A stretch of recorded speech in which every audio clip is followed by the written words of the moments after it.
안녕하세요. 생생매거진 오늘 황진입니다. 지자체마다 추모공원 확대가 아주 절실한 상황입니다. 하지만 장지가 부족해서 대구도 그렇고 경북 역시 사업 추진이 무척 어려운데요. 경북 상주시와 문경시가 추모공원 건립을 두고 지금 갈등이 점점 더 커지고 있습니다. 상주시가 지난해 2월에 함창읍 나한리에 22,000기 규모의 추모공원을 조성하기로 결정을 했어요. 주민들 동의도 얻었고요. 근데 문제는 상주 외곽 지역인 이곳이 문경 인구의 60%가 사는 점촌동과 가깝다는 겁니다. 도심 인근 추모공원 건립은 절대 반대라면서 문경시가 경상북도에 분쟁 조정을 신청한 상태입니다. 동일 생활권인 상주시와 문경시는 1998년에 우리나라에선 처음으로 행정협정을 맺었습니다. 지방자치 상생 모델로 아주 좋은 평가를 받았고 돈독한 관계를 유지해왔는데 지자체장과 지역구 의원, 도에서 나서서 해법을 찾으려는 목소리가 큽니다. 주민들 사이의 갈등과 감정의 골이 더 깊어지지 않도록 상생을 위한 답 꼭 찾아주기를 바랍니다. KBS 대구 1라디오 생생매거진 오늘 8월 23일 화요일 순서 시작합니다.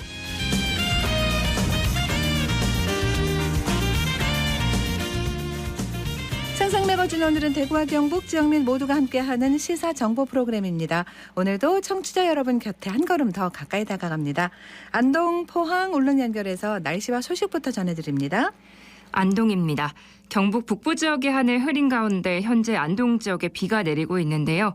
이 밖에도 기압골의 영향으로 내일 오후까지 비가 오는 곳이 있겠고 10에서 50mm의 비가 내릴 전망입니다. 오늘은 더위도 가시고 선선한 가을을 맞이하게 된다는 절기처서지만 비가 오는 지역을 제외하고는 여전히 덥겠습니다. 경북 북부 지역 30도 안팎의 기온 예상되니까 계속해서 건강관리 잘해주시기 바랍니다. 다행히 내일부터는 기온이 내림세를 보이면서 더위의 기세가 꺾일 것으로 예상됩니다. 안동시가 내년 6월 준공 예정인 물순환 선도도시 조성 사업에 박차를 가하고 있습니다. 시는 2017년부터 시작해서 2023년까지 사업비 410억 원을 투입해 시민들의 이용이 많은 탈춤공원, 음식의 거리, 안동시청 일원에 침투 수로관과 투수 포장, 빗물 정원 등 다양한 저영향 개발 기법을 적용해 물순환 기능을 회복한다는 계획인데요. 탈춤공원은 빗물을 도로 살수 용수로 재이용하고 도로 오염물을 제거한 도로 살수 용수를 다시 식물 재배 화분으로 유입하는 복합적인 물순환 시스템으로 만들고요. 또 다목적 광장형 체류지는 빗물을 모으는 기능뿐만 아니라 물안개 분무와 LED 조명을 통해 방문객들이 물을 즐길 수 있는 공간으로 조성할 계획입니다.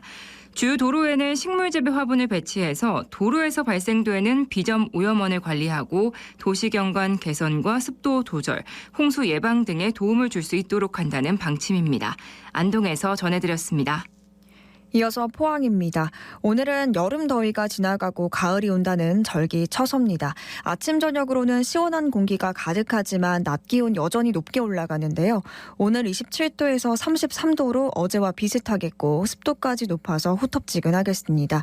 주 후반으로 갈수록 더위는 점차 누그러지겠습니다. 한편 비 소식도 있는데요. 내일 오전까지 5에서 30mm의 비가 내렸다 그쳤다를 반복하겠습니다. 포항시가 추석 명절을 맞아서 오늘부터 포항사랑상품권 700억 원을 10% 특별 할인 판매합니다. 이번 특별 할인 판매는 종이형 상품권 700억 원 규모로 예산 소진지까지 진행되는데요. 가맹점과 법인을 제외한 개인이 월 한도 50만 원까지 대구은행과 농협, 새마을금고, 신협 등 지역 166개 금융기관에서 구매할 수 있습니다. 다음 달 1일부터는 QR코드 결제와 삼성페이 간편 결제, 교통카드 탑재 등 사용 편의는 물론이고 다양한 혜택이 추가된 카드형 포항사랑 상품권 200억 원을 추가로 발행하는데요. 카드형도 10% 특별 할인 판매를 실시할 예정입니다. 포항시는 주민신고센터 운영과 상품권 시스템 실시간 모니터링 등을 통해서 불법 환전과 부정 유통이 의심되는 가맹점을 강력하게 단속해서 이 상품권의 건전한 유통 질서를 확립한다는 방침입니다. 지금까지 포항이었습니다. 이어서 울릉입니다. 울릉도와 독도는 흐린 하늘 보이고 있습니다. 현재 기온은 어제보다 2도 높은 28도, 습도는 75%입니다. 동해 중부 먼바다에는 북풍이 불면서 0.5에서 1.5m의 잔잔한 물결이 일고 있습니다. 오늘 여객선은 정상 운항합니다. 일본 정부가 우리나라의 조사선이 독도 인근에서 해양 조사를 했다는 것을 이유로 우리나라에 강하게 항의하고 조사를 즉시 중단하라고 요구했습니다. 일본 언론은 한국국립해양조사원 조사선 해양 2000이 18일 오후 독도 북동쪽 약 100km 수역에서 와이어로 추정되는 물체를 바다에 투입하는 모습을 일본 해상보안청 순시선이 확인했다고 보도했습니다. 일본 정부는 이 수역이 자국의 배타적 경제 수역이라고 일방적으로 주장하며 조사선의 활동을 문제 삼았는데요. 앞서 올해 5월에도 일본 정부는 국립해양조사원이 독도 주변에서 해양조사를 한 것에 대해 우리 정부에 항의한 바 있습니다. 대한민국 외교부는 독도 인근 해양조사가 유엔 해양법 협약 등 국제법과 관련 국내 법령에 따라 이루어진 정당한 활동이고 독도는 역사적, 지리적, 국제법적으로 명백한 우리 고유의 영토라며 일본의 문제 제기는 수용할 수 없다고 밝혔습니다. 지금까지 울릉이었습니다.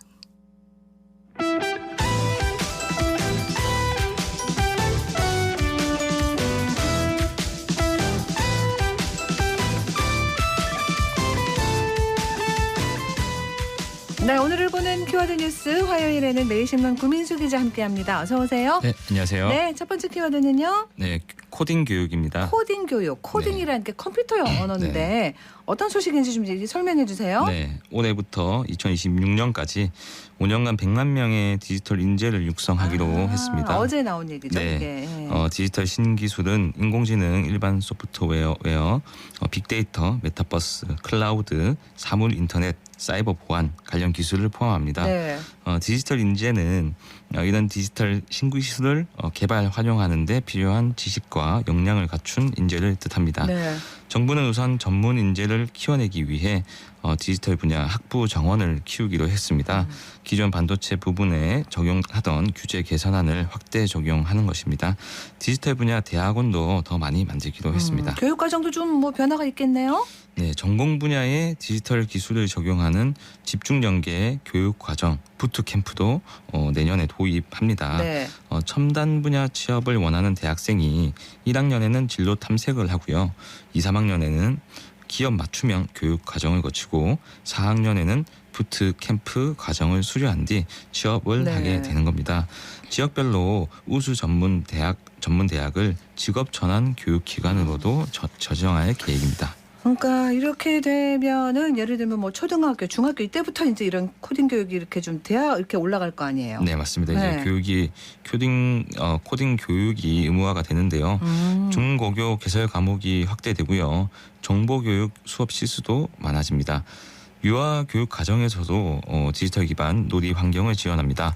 초등교육 과정에서는 놀이 중심으로 컴퓨터 언어를 경험하고요. 네. 중학교에는 실생활에서의 문제를 해결할 예정입니다. 고등학교 단계쯤 되면 문제 해결 알고리즘을 설계하는 건데요. AI 교육 역량을 강화한 선도 학교도 더 만들고요. 지역별로 AI 융합 교육 중심고도 더 많이 만들 예정입니다. 얼마 전에 왜 그 반도체 학과인가 그 네네네. 수도권에만 좀 너무 집중된 거 아니냐라고 얘기가 나왔었는데 네. 이건 그렇게 할 때면 안 될 텐데요. 네, 일부 농어촌 초등학교에는 디지털 튜터를 배치하기로 한다는 내용이 있었는데 이 내용 외에는 별다른 지방 정책은 없어서 우려가 있습니다. 네. 교육부는 현재 디지털 인재 양성과 관련해서 재정 당국과 협의를 진행하고 있다고 설명을 했고요. 모든 국민이 기초적인 디지털 역량을 갖출 수 있도록 생애 전 주기에 걸쳐서 교육 체제를 정비하겠다고 했습니다. 이를 위해서 재직자와 은퇴자에 대한 디지털 역량도 강화하고요. 네.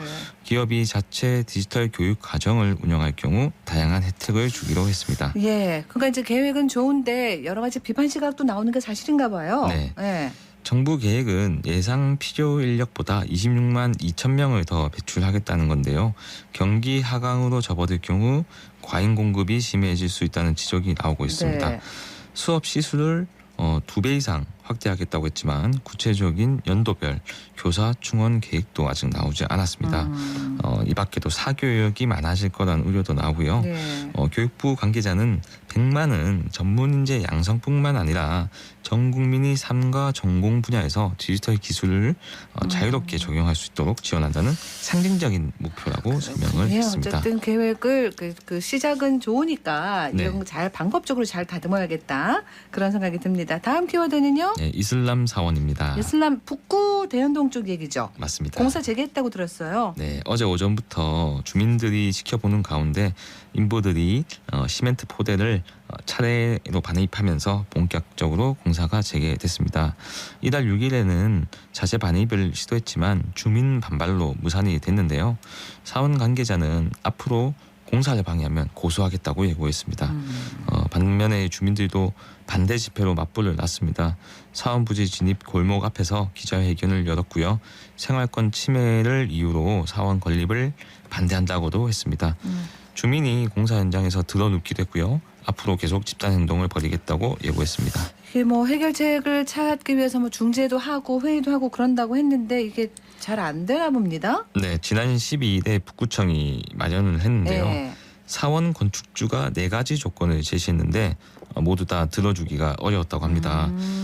현 사원 부지와 동일한 면적, 경북대와 가까운 거리, 민원이 없는 지역, 돔 형태의 사원 이 4가지인데요. 4가지 조건을 모두 충족하면 이전이 가능하다고 밝힌 겁니다. 북구청은 대신에 주민들과 상생할 수 있는 다문화센터를 제안했지만 이마저도 응하지 않았다고 합니다. 지금 소송도 이와 관련해서 하고 있는 게 있죠. 네, 네. 이슬람 사원을 둘러싼 갈등은 북구청이 지난 2020년 9월 건축 허가를 내주면서 불거졌습니다. 네. 사원이 들어선다는 소식에 주민들이 이듬해 2월 건립반대 탄원서를 제출했고요. 북구청은 무력 충돌을 우려해서 공사 중지 명령을 내렸습니다. 네. 이에 건축주가 지난해 7월 북구청을 상대로 공사 중지 처분 취소 소송을 제기했고 1심과 2심 모두 승소했습니다. 주민들은 판결에 불복해서 올해 5월 상고장을 제출하도록 했고 네. 현재 대법원의 판단을 기다리고 있습니다. 참 지난한 얘기인데 어쨌든 좀 합리적인 방법이 나와야 되겠습니다. 다음 키워드는요. 네, 청사박 공무원입니다. 청사박 공무원 무슨 얘기예요? 네, 근무지가 청사밖이라는 건데요. 아, 공무원들 근무지가? 네. 네. 민원이 있다면 어떤 별다른 고민 없이 구청이나 시청 담당 가죠? 부서를 찾았잖아요. 네네. 이제는 담당 부서가 어디 있는지를 반드시 확인하셔야 됩니다. 공간 부족으로 민간 또는 또 다른 공공기관 소유 사무실을 빌려서 근무하는 대구 공무원이 모두 1,360명으로 집계가 됐는데요. 네. 전체 공무원이 13,000명 정도 되니까 약 한 10%에 해당합니다. 멀어진 거리만큼 업무 효율도 떨어진 탓에 청사박 공무원이라는 이야기가 나온 건데요. 예산을 비롯한 현실적인 여건이 청사 이전을 주저하게 만들고 있습니다. 아, 대구시 신청사 얘기도 지금 그렇고 네. 멈춰 있는 상태고요. 어쨌든 행정 수요는 뭐 늘어날 수밖에 없는데 네. 건물이 오래돼 있으니까 좁아지고 당연한 얘기인 것 같아요, 그죠? 그렇죠. 네. 대구시는 상격 청사로 1,000명이 넘는 인원이 넘어가면서 그나마 사정이 나은 편입니다. 아, 시내에 있는 그 신청사 청사 말이죠. 그렇죠. 예, 동인동 예, 청사죠. 예, 예, 예. 원래 동인동 청사 인근에 민간 건물을 이제 임대해서 좀 오랫동안 써왔죠. 네네네네. 그러다가 이제 북구 상격동을 넘어가면서 예. 사정이 좀 나아졌고 최근에는 대구 시의회가 시의회 건물도 굉장히 오래됐고 맞아요. 좁거든요. 시의원 수가 증가함에 따라서 인근 건물을 추가로 임차해서 입법 홍보 담당관실 27명이 근무지를 옮겼다고 합니다. 네. 다른 구청도 사정이 비슷한데요. 남구청은 시장경제과와 공원녹지과를 외부 사무실로 내보냈고요. 동구청은 문화체육과와 관광과 식품산업과 등을 외부 사무실로 옮겼습니다. 수성구청은 도보 약 12분 거리의 만촌동 한 건물 2개 층을 빌려서 만촌별관이라고 이름 지은 뒤 문화예술과와 관광과 자원순환과 등 6개 과를 이전했습니다. 구청들이 더 지금 힘든 상황이란 얘기예요, 그죠? 그럼 사무실을 빌리는 돈도 상당히 나갈 거 아니에요? 네, 대구시와 8개 구군청이 매달 지출하는 외부 청사 임차료가 6,685만 원에 이른다고 합니다. 같은 공공기관 소유 사무실을 빌릴 경우에는 무상으로 임차하거나 시세보다 저렴한데요. 어쩔 수 없이 민간 사무실을 임차하면 고액의 임차료를 내야 해서 예산 낭비라는 지적이 나옵니다. 네. 업무 효율도 떨어질 수밖에 없습니다. 서로 다른 장소에서 근무하니 금방 해결할 수 있는 업무도 수차례 전화로 전화기를 해야 하고요. 네. 제출해야 하는 각종 서류를 들고 본청과 별관을 오가는데도 시간이 오래 걸립니다. 네. 그리고 어제부터는 을지 훈련이 시작했는데요. 맞아요. 네. 훈련 과정도 멀리 떨어진 경우 곤란한 경우가 많다고 합니다. 아하. 뭐 청사를 옮기거나 뭐 새로 짓거나 아무튼 그런 방법밖에 없다는 얘기잖아요. 네. 네. 뭐 각 구청마다 옆에 소규모 별관을 짓는 식으로 궁여지책을 계속 내놓고 있지만 역부족이라고 합니다. 네. 아시다시피 대구시는 이전이 구축화됐고요. 수성구청도 어린이회관 주차장 부지와 연호지구, 대구지법 이전터 등 여러 부지를 두고 구체적인 검토에 들어갔습니다. 네. 남구청은 미군 부대 이전에 따라 생기는 캠프 조지 외인 아파트 부지를 눈여겨보고 있습니다. 다른 구청들은 아직 뚜렷한 움직임은 없는데요. 네. 동구청은 당장 이전하기는 어렵다는 판단을 내리고 별관 중축을 논의하는 것으로 알려졌습니다. 그거 이게 한번 옮기거나 새로 짓는다는 데는 사실은 네. 큰 돈이 들어가니까 그게 네. 가장 중요한 걸 거 아니에요. 어렵기도 그렇죠. 하고. 이 막대한 예산 그리고 맞습니다. 주민들의 반발 이런 것들이 가장 우려스러운데 네. 구청사 건물을 지으려면 최소 500억 원 이상은 필요하고요. 매년 100억씩 모아도 5년 정도가 맞습니다. 소요가 됩니다. 또 주민들의 아유, 어떤 찬반 여론도 그렇습니다. 고려해야 할 대목입니다. 그렇습니다. 예, 다음 키워드는요. 네, 112 신고입니다. 범죄 신고 전화 112 무슨 내용이에요? 네, 피해 내용을 말하기 어려운 상황에서 전화기를 똑똑 치거나 버튼을 누르는 방식으로 경찰에 신고할 수 있는 112 시스템이 도입됩니다. 네. 신고자가 가해자와 같은 공간에 있거나 정확한 현재 위치를 모르는 상황에서 112로 전화한 뒤 경찰 안내에 따라 휴대전화를 치거나 버튼을 누르면 경찰은 신고자 휴대전화 카메라를 통해서 위치와 주변 상황을 파악할 수가 있습니다. 다만 그 오인 신고 방지를 위해서 경찰이 보이는 112 링크를 신고자에게 문자로 전송하고요. 네. 문자를 받은 신고자가 해당 링크를 클릭하면 절차가 시작이 됩니다. 이게 그러니까 초가 급박한 상황이니까 네. 그죠? 예, 그 이런 그 예전에 이런 일 있었잖아요. 뭐 경찰의 기지 네. 서로가 이렇게 딱 감 잡고 이렇게 잡고 이런 거 그죠? 맞습니다. 네. 뭐 2020년 11월에 경남에 있었던 일인데요. 여성과 버튼만으로 소통해서 구조에 성공한 사례가 네네. 있습니다. 당시 경찰이 아파트 101동부터 차례대로 동수를 부르면서 피해자가 해당 동에 버튼을 누르게 하는 식으로 주소를 특정해냈고요. 네네. 지난 4월 서울에서도 늦은 밤 한 여성이 경찰에 3차례 전화를 걸어서 아무 말 없이 끊거나 모텔이라고만 말해서 경찰이 수상하게 여기던 도중 4번째 걸려온 전화에서 여성이 아빠 나 짜장면 먹고 싶어 맞아. 라고 말해서 경찰이 대화를 이어가며 위치를 파악한 사례도 예, 있었습니다. 치안 현장에서 어쨌든 새로운 기술 이런 것들 도입해가지고 범죄를 줄이고 없애야 된다는 거 그거 하나가 목표가 아닐까 싶습니다. 오늘 여기서 마무리할게요. 고맙습니다. 네, 감사합니다. 오늘을 본 키워드 뉴스 화요일에는 매일신문 구민수 기자와 함께했습니다.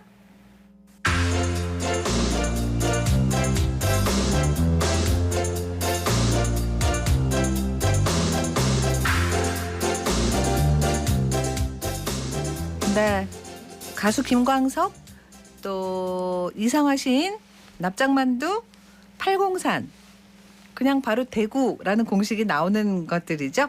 이런 테마를 가지고 지난 주말에 대구 수성모 상화동산에서 대구 데이 페스티벌이 열렸습니다. 서유리 리포터가 다녀왔어요. 어서 오세요, 유리 씨. 네, 안녕하세요. 네. 네, 2019년부터 시작해서 올해 4회째를 맞은 대구데이 페스티벌은 대구의 다양한 문화를 볼거리, 먹거리, 놀거리 등 7가지로 나눠서 각 주제별로 공연과 전시, 체험 등의 콘텐츠로 구성했습니다. 네. 정말 대구와 좀 더 가까워지는 그렇네요. 시간이었는데요. 둘째 날 주제 공연 대구 이곳은의 현장 소리 들어보고요. 이어서 조정환 총감독의 이야기 들어보겠습니다. 핫스팟 중에 제일 중요한 스팟은 바로 이 수성모시죠. 맞습니다. 우리 대구시 이경안에도 수송모시 들어가죠. 그렇죠. 당연히 들어가죠. 네. 신의경 아는 들 한번 얘기해보세요. 알죠. 803 비슬산 강정보 수송모. 저는 그 핫스팟 중에서 오늘은 우리 수목원을 꼭 좀 기억해야 좋겠다 이런 생각이 들어요. 수목원은 쓰레기 매립 장소를 메꾸어서 생태본을 만든 곳이에요. 굉장히 의미 있는 곳이네요. 그리고 몇 종이 있는 줄 알아요? 그 안에 1750종이 정도가 있어.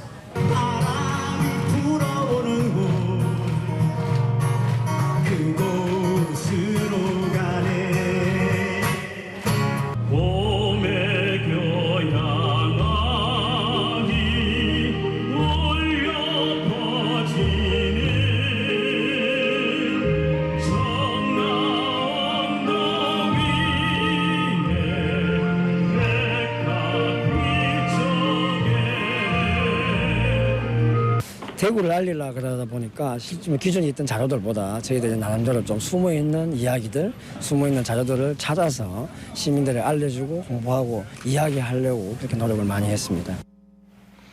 숨어있는 이야기를 많이 찾아내서 콘텐츠를 확보하는 그것도 사실은 중요해서 고생하셨겠어요. 네, 맞습니다. 이 기존 자료의 경우에는 저작권을 가진 사람들을 일일이 찾아가서 사용 허락을 받았다고 하고요. 네. 또 자료가 없는 경우에는 회원들의 네트워크를 이용해서 해당 장소에 가서 사진을 직접 찍기도 했습니다. 이런 노력과 더불어서 대구데이 페스티벌이 다른 축제와 차별화되는 점은 바로 주제 공연인데요. 실제로 대구 지역에서 활동 중인 아티스트 300여 명이 무대에 올라서 의미를 더했습니다. 시민들은 이 축제 어떻게 느꼈을까요? 바로 들어보시죠. 27살 김수현입니다. 데이트하면서 소리가 들려서 한번 와봤어요. 먹거리, 캘리그래피 같은 체험이 있어서 한번 해보려고 하고 있고요. 수성모에서 해서 편안하게 공연도 보고 산책도 할 수 있어서 좋은 것 같아요. 대구 하면 치킨이랑 떡볶이가 유명한데 앞으로도 브랜딩을 좀 더 많이 해서 많은 사람들이 맛있는 음식 먹으러 대구에 좀 많이 방문했으면 좋겠어요. 저는 안동에서 거주하고 있는 권하은이라고 합니다. 부모님이랑 가끔씩 수성못에 놀러 오는데 그냥 놀러 왔다가 우연하게 이걸 하는 걸 봐가지고 오게 됐어요. 좀 되게 새롭기도 하고 좋은 음악이랑 여러 가지 파는 것도 많아서 볼거리도 있어서 좋은 것 같은데 한편으로는 홍보가 잘 안 됐는지 저는 이제 아예 이런 걸 하는지도 몰랐고 몇 번째 이걸 하는지를 몰라서 그런 게 조금 아쉬웠던 것 같고 체험할 수 있는 공간이 다 마감을 해가지고 그게 좀 아쉬웠어요. 딤프 공연도 하는 것 같아서 좀 재밌게 본 것 같아요. 대구가 뮤지컬이나 문화나 그런 쪽으로 좀 더 다른 도시보다 활성화되고 특화된 그런 도시였으면 좋겠어요. 김도균이라고 합니다. 먹거리도 있고 뭐 여러 가지 구경하면서 올라오다가 위에서 보니까 또 같이 행사도 하더라고요. 댄서도 하고 젊은 분들 많이 나와가지고 이렇게 댄스하고 하는 거 보니까 정말 에너지가 정말 넘치는 것 같아요. 대구 하면 일단 뭐 막창, 안지랑 곱창이 유명하고요. 치맥 페스티벌도 유명하고 동선로 페스티벌도 있고 하니까 숨은 행사들, 볼거리, 먹거리들 많기 때문에 꼭 한번 오셔가지고 즐기면은 대구에 대한 매력을 또 느끼실 것 같아요. 그러니까 한번 와보고 괜찮네 이러면 막 계속 오고 그러시는 분들도 또 계시겠어요? 네, 그 이틀 다 참여하신 분들도 있는데요. 그 7, 80대로 보이는 한 어르신은 첫째 날 공연을 보고 난 뒤에 정말 평생 이런 공연은 처음 본다. 대구 시민으로서 너무나 자랑스럽다라고 이제 행사 진행자에게 또 얘기를 했고요. 네. 관객들의 긍정적인 반응에 힘입어서 축제도 성황리에 마무리할 수 있었습니다. 계속해서 캘리그래피 체험 부스의 강윤지 대표 그리고 사단법인 이벤트협회 이상훈 상임이사의 이야기 들어보시죠. 오늘 가족분들이 많이 나와주셨고요. 드라마 영향으로 넌 봄날의 햇살 같아 이런 문장 좋아하시고 아이들한테 넌 여전히 빛나고 있어 이런 긍정적인 희망을 주는 문장들이 인기가 많았습니다. 앞으로 대구에서 이런 문화, 예술, 공연 이런 활동들이 활성화되어서 많은 시민분들이 특별히 어렵게 시간을 내지 않더라도 우리 생활 가까이에서 참여할 수 있는 이런 문화 활동이 활성화되었으면 좋겠습니다. 어제는 대구의 역사죠. 그러니까 대구가 일제강점기 그리고 해방 이후 1950년부터 지금까지 대구의 여러 가지 사건들 그리고 거기에 맞는 문화공연 이런 걸 가지고 꾸몄습니다. 오늘은 조금 다른 게 대구가 보여줄 만한 것 이런 것들을 중심으로 했고 업무 분장이 쉽지가 않거든요. 일당 한 10가지 일들을 해야 돼요. 예를 들면 출연진을 섭외도 하고 관리도 하고 현장에 도착할 때 리허설 준비도 해야 되고 밥 문제도 해결해야 되고 이런 부분들을 대부분 제가 정보를 갖고 있기 때문에 제가 없으면 돌아가지 않아서 그 부분들 하나하나에 다 신경을 써야 되니까 그런 게 좀 힘들고 심지어 또 제가 사회를 봤기 때문에 조금 무리했다 이런 생각이 드네요. 지금 취지를 말씀드리고 처음 만날 때는 거부하는 분도 계셨어요. 한데 이제 여러 번 또 컨택을 하면 그래서 하는 거구나 하고 이렇게 동의해 주실 때 제가 기분이 좋고 또 그분들이 더 적극적으로 와주세요. 더 많은 인원을 또 데리고 와주시고 그런 게 너무 보람이 있었고 대구의 인물, 음식, 경관 등에 얽혀있는 이야기를 스토리텔링한 이 대구데이 페스티벌 앞으로 좀 자료조사도 더 세밀하게 하고 콘텐츠를 더 보강해서 내년에는 더 멋진 축제를 만들 계획이라고 하니까요. 네, 내년에는 또 어떻게 발전할지 기대해보는 것도 좋겠습니다. 그래요. 서유리 리포터 잘 들었습니다. 네, 고맙습니다.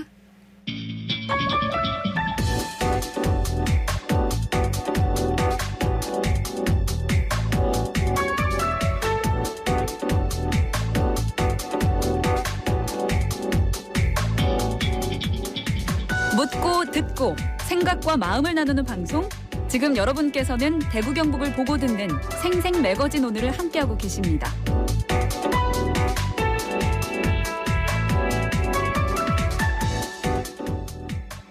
예전에는 지역에 투자를 하겠다라고 결정한 기업들이 뭔가 행정적인 절차를 처리하는데 되게 과정도 복잡하고 막 여기저기 흩어져 있고 그래서 되게 어렵다, 지친다 그런 얘기를 많이 하셨습니다. 기업하기 좋은 도시를 만들기 위해서 이런 부분을 시정하는 노력들은 꾸준히 이어져 왔고요. 그래서 대구시가 이번에 빠르고 확실한 지원을 위해서 원스톱 기업투자센터를 열었습니다. 오늘 이 얘기 좀 해볼까요? 김광목 센터장 전화 연결합니다. 안녕하세요. 예, 안녕하십니까. 네. 대구시 원스톱 기업투자센터장 김광목입니다. 네, 고민을 많이 하신 결과로 보입니다. 이 대구시 원스톱 기업투자센터를 만들게 된 배경, 뭐 쭉 지금 우리 설명했습니다만 다시 한번 정리 좀 해주신다면요. 예. 투자 유치는 그 지역 경제 활성화를 위해서는 지금 대구의 최대 현안 중의 하나라고 생각을 하고 있습니다. 네. 그 좋은 일자리를 만들어내는 기업을 많이 유치해야만 청년들이 지역을 떠나지 않고 또 정착할 거고, 기업이 오고 일자리가 생기면은 사람과 자본이 따라오고 경제가 활력을 되찾게 될 것이기 때문입니다. 기업한테 시간은 곧 돈이라고 생각이 되거든요. 그렇죠. 대구로 오겠다는 기업이 각종 인허가를 받기 위해서 직접 여기저기 찾아다녀야 하는 그런 행정 처리 시스템으로는 치열한 투자 유치 경쟁에서 이길 수가 없다고 생각을 합니다. 기업이 대구에서 사업하고 싶도록 모든 투자의 걸림돌을 없애겠다. 시와 구군이 행정 서비스를 대행을 해서 2개월 내에 모든 행정 절차를 완료해 줄 것이다. 이런 의지를 바탕으로 원스톱 기업투자센터가 만들어졌습니다. 네. 사실 일반 시민들은 우리 같은 기업 유치가 이게 어떻게 진행이 되는지 그런 과정들은 잘 모른단 말이죠. 예. 네, 기업이 이제 투자 유치를 하겠다라고 결정한 다음의 과정들 중에 어떤 어려움을 가장 많이 얘기하나요? 예. 그 먼저 투자 유치 과정을 간단히 말씀드리면은 투자 설명회를 개최해서 우리 시의 투자 환경을 소개를 하고 또 1:1 투자 상담을 하기도 합니다. 국내외 전시회나 각종 행사에 참가해서 투자 유치 활동을 하기도 하고 SNS나 KTX 등의 온오프라인 홍보나 다양한 방법을 통해서 기업 유치 마케팅을 하고 있습니다. 네. 이런 유치 과정 이후에 이제 기업이 실제 지역에 투자를 실행하는 단계에서 이제 다양한 애로를 겪게 되는데, 가령 뭐 원하는 부지가 자신들의 업종과 맞지 않다든지 물류 수송이나 수요처를 감안해서 도심 인근에 입지를 해야 되는데 맞는 부지를 쉽게 찾을 수가 없다든지, 그리고 또 기술 인력 채용이나 이제 협력업체와의 동반 입주, 그리고 용수, 전기 등의 이제 기반 시설을 적게 공급받을 수 있는 거, 이런 다양한 그 사안별로 다양한 유형의 어려움을 겪는 경우가 있습니다. 네. 그리고 이제 이후에 건축 설계 완료 후에 건축 관련 인허가 과정에서도 이제 행정기관을 수차례 방문하고 보완해야 하는 등 번거로운 과정을 거치기도 합니다. 그러니까 이제 원스톱이라는 말이 한 번 딱 방문하면 여러 가지를 한 번에 쫙 다 해결할 수 있다는 거잖아요. 예. 그래서 대구시 원스톱 기업투자센터가 이게 활성화되고 자리를 잡으려면 뭐 조직이나 어떤 뭐 기능 이런 것들 이전과는 완전 달라야 되겠다 싶네요. 예, 맞습니다. 그 말씀대로 이제 원스톱은 막힘없이 모든 절차를 처리해 준다는 뜻입니다. 기업이 지역 내의 신규 투자를 원스톱으로 신속 지원하는 핵심 역할은 투자 지원 협의체와 그 실무 지원단이 하게 되는데, 이 둘을 합쳐서 원스톱 투자 지원단이라고 이제 하고 있습니다. 우선 그 투자 지원 협의체는 우리 시와 8개 구군 그리고 6개 관련 기관을 포함해서 15개의 기관장으로 이제 구성이 되어 있고, 그다음에 실무 지원단은 이들 기관의 실무자들로 이제 구성이 되어 있습니다. 네. 투자 지원의 핵심이 이제 실무 지원단인데, 이들이 사안별로 긴밀히 협력해서 부지 공급이나 뭐 기반 시설 지원, 건축 관련 각종 인허가를 신속히 원스톱으로 지원을 하게 됩니다. 네. 원스톱 투자 지원단이 지난 8월 10일 날 15개 기관장님들하고 150명의 실무자들이 참석한 가운데 업무 협약을 하고 발족 행사를 했습니다. 앞으로 기관별로 전담부서와 전담자를 지정을 하고 투자 사안별로 원팀 원스톱의 지원 체계를 갖춰서 신속한 지원 서비스를 제공할 예정입니다. 그래요. 이런 원팀 원스톱을 통해서 실제로 이제 기업 지원 어떻게 하나 이런 것도 궁금합니다. 예. 시와 이제 기업 간의 투자 유치 그 협약이 체결이 되면은 바로 원스톱 기업 투자 센터 관계자가 해당 기업을 방문을 하게 됩니다. 이때 기업의 투자 일정이나 뭐 애로사항, 요구사항들을 이제 청취를 하고 해결해야 될 사항들을 이제 정리를 하게 됩니다. 예를 들어서 이제 국가 산단 내에 이제 입주하려는 기업이 대구시하고 MOU를 맺고 난 뒤에 부지 공급하고 관련된 다양한 문제, 즉 뭐 공장 부지에 경사가 쳤다든가, 집안이 연약하든가, 안 그러면 경계 지점에 경사면이 좀 높다든지 이런 개선 요구에 대해서 사전 면담을 하게 됩니다. 네. 이런 면담 내용에 대해서 단지 개발 사업 시행자하고 각종 인허가 관련 실무 전담자로 팀을 구성을 해서 요구 사항을 점검하고 걸림돌들을 사전에 이제 제거를 하게 됩니다. 이런 걸림돌을 해소해 나가는 과정에서 해당 기업이 분양 대금을 납부하면서 설계도 진행하고 이런 설계 완료 후에 인허가 신청서 안을 사전에 이제 저희 투자지원단에 제출하면은 실무지원단을 소집해서 사전 검토를 하고 기업이 이에 대응해서 이제 보완을 하고 실제로 인허가 신청서가 신청이 되면은 신속하게 이제 원스톱으로 처리될 수 있도록 해주는 거라고 할 수 있습니다. 네.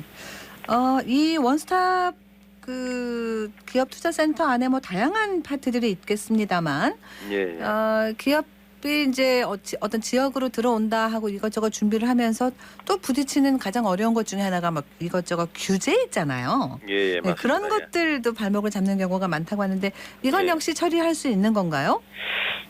저희 센터에 각종 규제 개선 업무를 담당하는 규제개혁팀이 있습니다.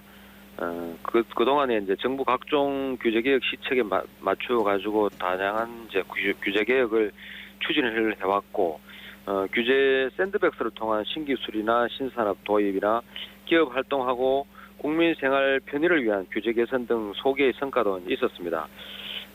앞으로 우리 시는 신산업 핵심 분야를 육성을 하고 중소기업 소상공인 규제 부담을 경감할 수 있도록 선제적 규제 혁신을 통해서 기업 활동의 핵심 규제를 개선해 나갈 계획입니다. 아울러 최근에 우리 시가 20건의 규제개혁 과제를 발굴을 했는데 중앙부처 건의를 통해서 법령 개정 등을 추진해 나갈 계획이라는 말씀을 드립니다. 그래요. 모든 지자체들이 사실은 이렇게 투자 유치를 위해서 다들 애를 쓰고 있지 않습니까? 그래서 이제 어떻게 기업 입장에서 보면 이제 그 중에 좋은 조건인 데를 가게 되는 상황이잖아요. 그죠? 선택지가 넓어지는 건데 대구시가 이런 기업 지원 외에 어떤 강점들이 있나도 궁금하네요. 잘 아시겠지만 대구 근역에 51개 대학이 있습니다. 여기에서 연간 7만 명의 졸업자를 배출하고 있고 특히 이공계열에서 한 17,000명 정도가 배출이 되고 있습니다. 디지스트를 비롯해서 6개의 특성화 대학하고 39개의 이제 R&D 센터를 보유하고 있기 때문에 전문 인력 수급이 원활하고 또한 노사 환경이 이제 안정이 되어 있습니다. 고속도로 철도가 이제 동대구역뿐만 아니라 서대구역에도 정차를 하고 있고 서대구역과 국가 산단에 있는 대구 산업선 철도가 2027년에 개통할 예정이고 8개의 고속도로 그리고 4개의 국제 항만이 1시간대 거리에 있습니다.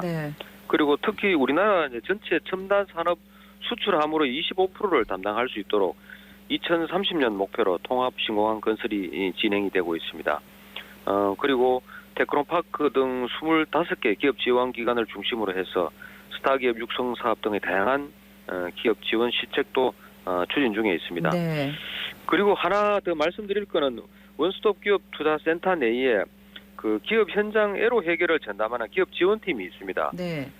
그래서 지역에 투자 예정인 기업을 사전에 방문해서 다양한 분야의 기업 애로를 해결해 줄 예정이라는 말씀을 드립니다. 2차 전지 분야 기업 소식도 들렸었지 않습니까? 그쪽은 어때요? 지난 8월 18일 날 안 그래도 2차 전지 양극재 제조업체인 LNF와 국가산단 2단계 구역에 3공장 건립 투자 협약을 우리 시가 체결을 했습니다. LNF가 이제 작년 4월에 SK 이노베이션과 1조 2천억 규모로 공급 계약을 했고 지난 5월에 LG 에너지 솔루션과 7조 2천억 원 규모의 양극재 공급 계약을 체결한 바가 있습니다. 네네. 그래서 이제 국가산단 3공장이 준공이 되면은 LNF는 연간 20만 톤의 양극재 대량 생산 체제를 갖추게 될 것이고 대구 지역 시가 총액 1위 기업이고 전국 코스닥 3위 기업으로서 올해 연 4조 원 이상으로 작년 대비해서 4배 이상의 성장이 기대가 되고 있습니다. 네네. 어쨌든 이 규모가 참 큰 거잖아요. 투자가 그죠? 예, 예. 네. 그래서 지금 아주 바쁘실 텐데 언제쯤 착공할까요? LNF가 그 국가산단 2단계 구역 내에 6,500을 투자해서 첨단 제조 시설하고 근로자 기숙사를 건립을 할 예정입니다. 다음 달 9월 달에 제조 시설하고 기숙사를 착공을 해서 23년 6월에 준공하고 24년 5월에 본격 생산을 이제 시작할 예정입니다.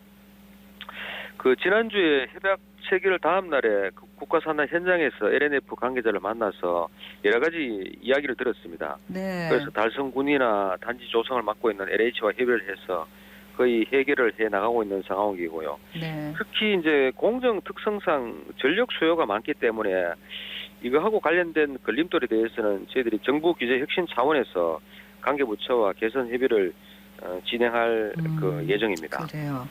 예. 어쨌든 대구시가 이렇게 기업 지원에 좋은 사례를 만들면 이렇게 또 파급 효과도 생기는 거잖아요. 그죠? 예, 예. 네, 지자체들이 민선 8기 투자 유치 계획들을 속속 공개하고 있는데 자, 대구시 목표 마지막으로 한번 들어볼게요. 예, 예. 예, 우리 시는 5대 미래 산업, 즉 도심 항공교통, 반도체, 로봇, 헬스케어, ABB, 요거는 AI, 빅데이터, 블록체인 이렇게 이야기를 하고 있습니다. 네. 이 신성장 첨단 산업 중심으로 해서 앵커 기업을 집중 유치를 할 계획이고요. 자산 총액 5조 원 이상 국내 76개 대기업 계열사와 자회사 그리고 해외 대기업까지 확대를 해서 기업 투자 유치에 집중할 계획입니다. 또한 그 청년 중심의 일자리 창출을 위해서 ABB 기반의 테크 기업과 이제 연구소, 소프트웨어, 문화, 콘텐츠, 게임 등의 지식 서비스 기업을 집중 유치할 계획을 가지고 있습니다. 네. 알겠습니다. 계획대로 잘 진행되기 바라고요. 오늘 말씀은 예. 여기서 마무리할게요. 고맙습니다. 예, 고맙습니다. 네, 대구시 원스톱 기업투자센터 김광목 센터장과 얘기 나눴습니다.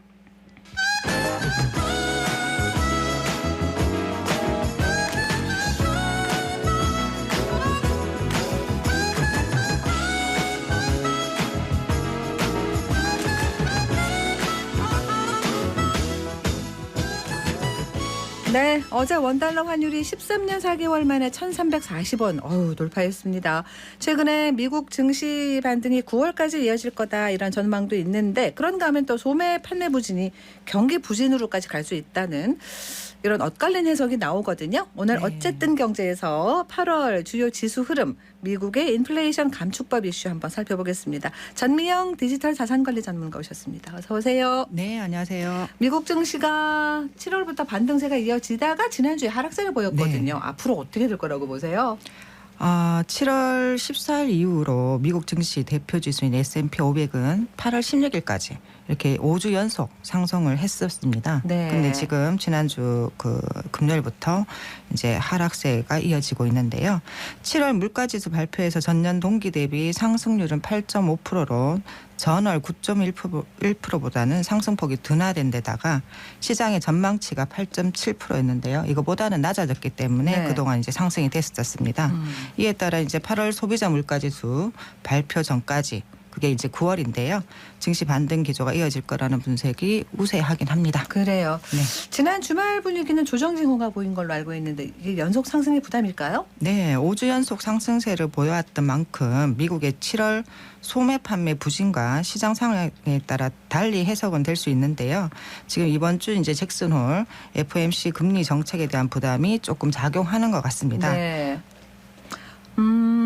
물가가 내리기는 뭐 누구나 바라는 거기는 한데. 네네, 이게 맞아요. 또 동전의 양면이라 뭐 소비도나 수요 감소 이 걱정이 또 따라오잖아요. 네네, 그렇죠? 맞아요. 경기 둔화 우려는 크지 않나요? 어떻게 보시는 거예요? 네, 이게 지금 물가를 잡는다는 거는 또 수요를 억제한다는 건데요.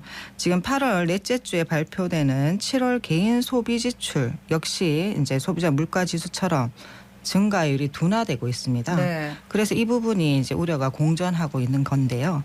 고용, 제조, 경기 등 다양한 경기 지표가 발표된 지난주 이제 19일자죠. 미국 증시는 긍정과 부정의 이제 혼조된 지표 결과에 따라서 뭐 종일 이제 그 해석의 차이로 장중 이렇게 반복 이제 하락 상승 이렇게 하고 있는 상황입니다. 예, 예.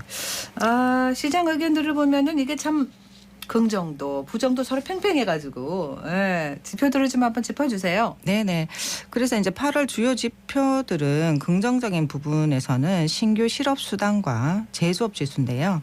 그 주간 신규 실업 수당 청구 건수는 시장 예상 26만 건에 대비해서 하회한 25만 건으로 발표되었습니다. 네. 3주 만에 이제 감소세로 전환되었고요.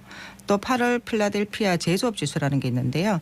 이게 6.2%로 발표돼서 5개월 만에 반등을 한 것이 네. 이제 긍정적인 지표고요. 네. 반면에 이제 부정적인 지표는 7월 이제 기존 주택 매매 지수는 전월 대비 5.9%가 둔화돼서 6개월간 연속 감소를 하고 있습니다. 또 이제 7월 경기 선행 지표라는 게 있는데요. 네네. 이 지수는 전월 대비 0.4% 하락해서 5개월 연속 부진한 거죠. 그래서 이제 경기 침체 우려가 이제 커졌다는 이러한 이제 그 논란이 있는 겁니다. 네.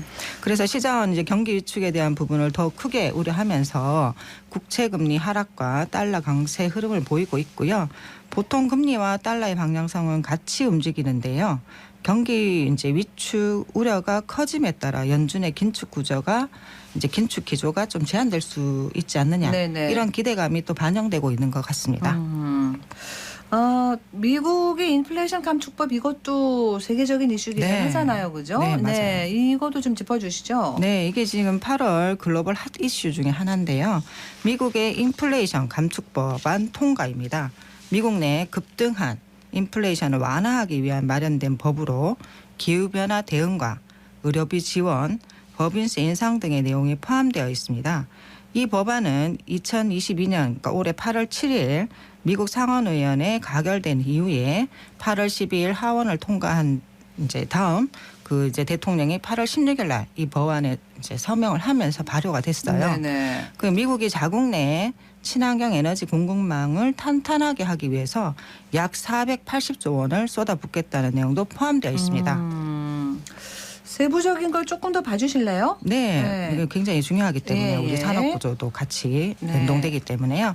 이 인플레이션 감축 법안은 대기업 증세 등으로 확보한 7,400억 달러, 약 910조 원 정도 됩니다. 이 재원을 기후변화 대응과 의료 보장 이제 확대에 쓰는 것이 중심입니다. 네. 21년 바이든 대통령께서 더욱 나은 재건 법안, BBB 법안이라는 명칭으로 추진된 3조 5천억 달러 규모의 지출 예산이 사실상 공화당의 반대로 의회 문턱을 넘지 못했습니다.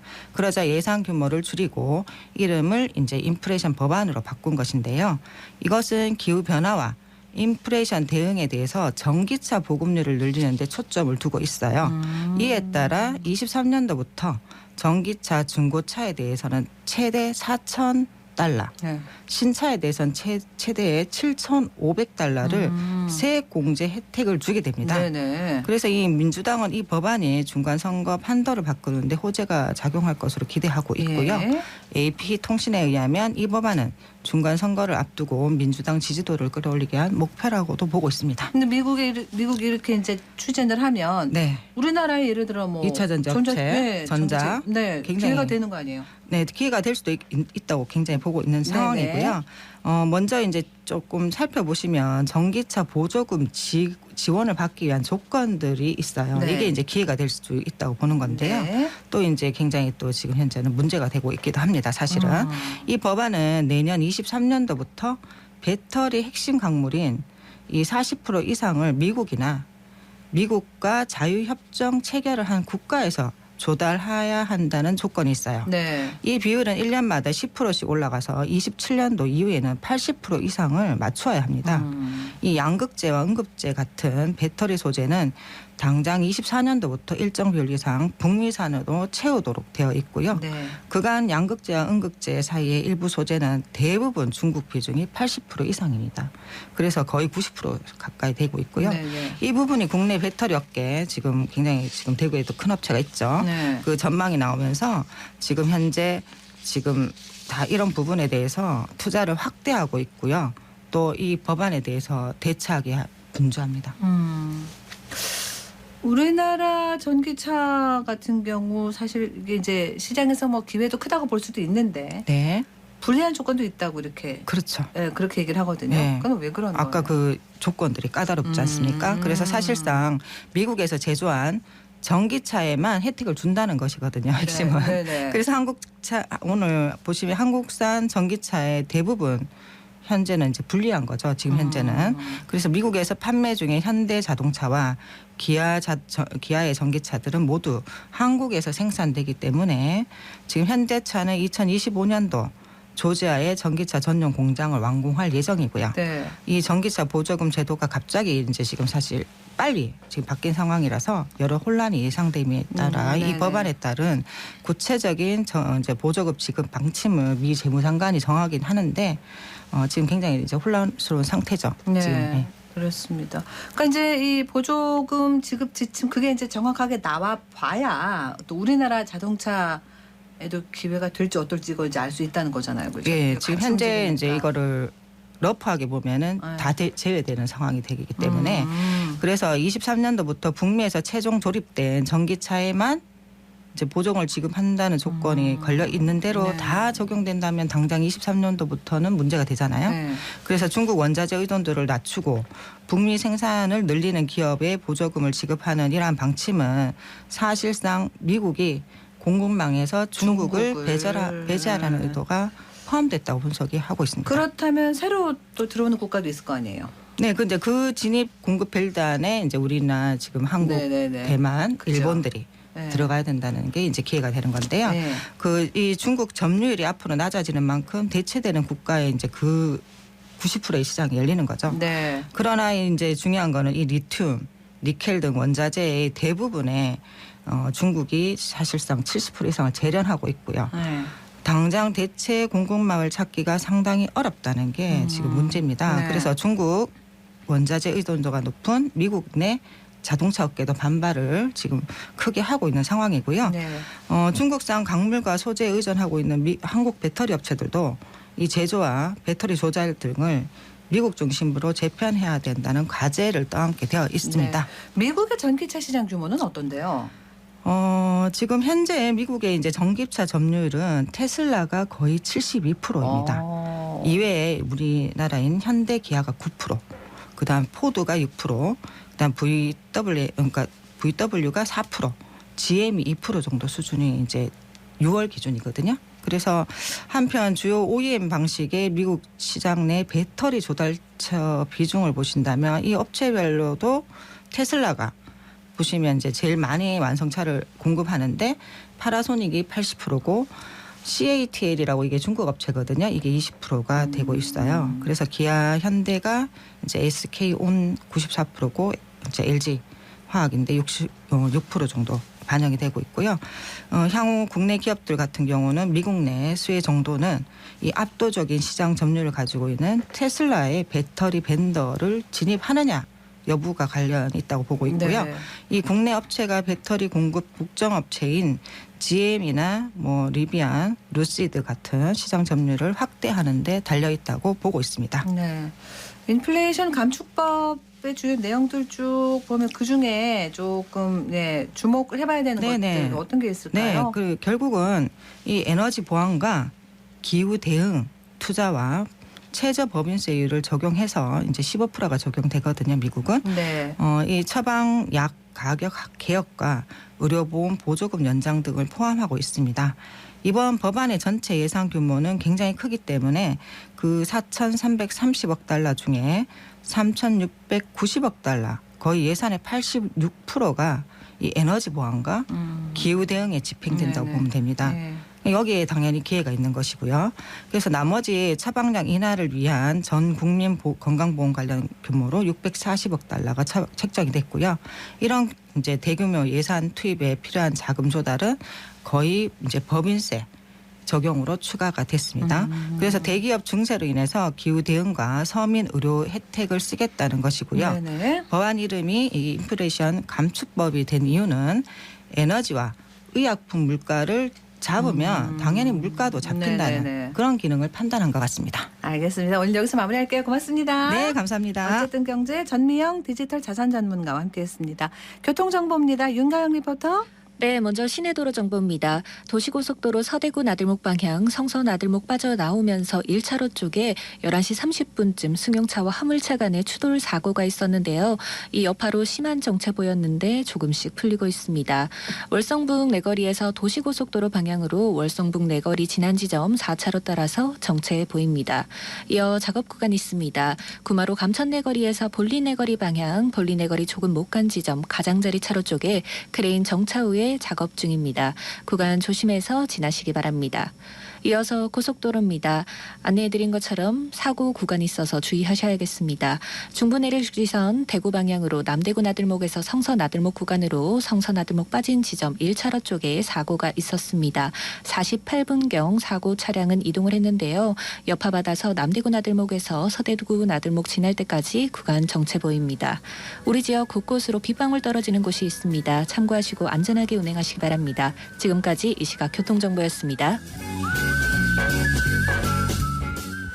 대구 수성구 지산 일동행정복지센터가 주민참여형 갤러리를 운영합니다. 센터 2층 로비 공간을 활용하고요. 이름은 갤러리 J라고 지었는데 초등학생들 그림으로 첫 전시를 시작한다고 합니다. 지산 일동 주민들 작품도 선보이고 또 좀 쉴 수 있는 공간도 만드는 거니까 행정복지센터 이미지를 아주 확 바꾸는 좋은 사례가 될 듯 싶네요. 8월 23일 화요일 생생매거진 오늘 여기까지입니다. 함께해 주신 여러분 고맙습니다.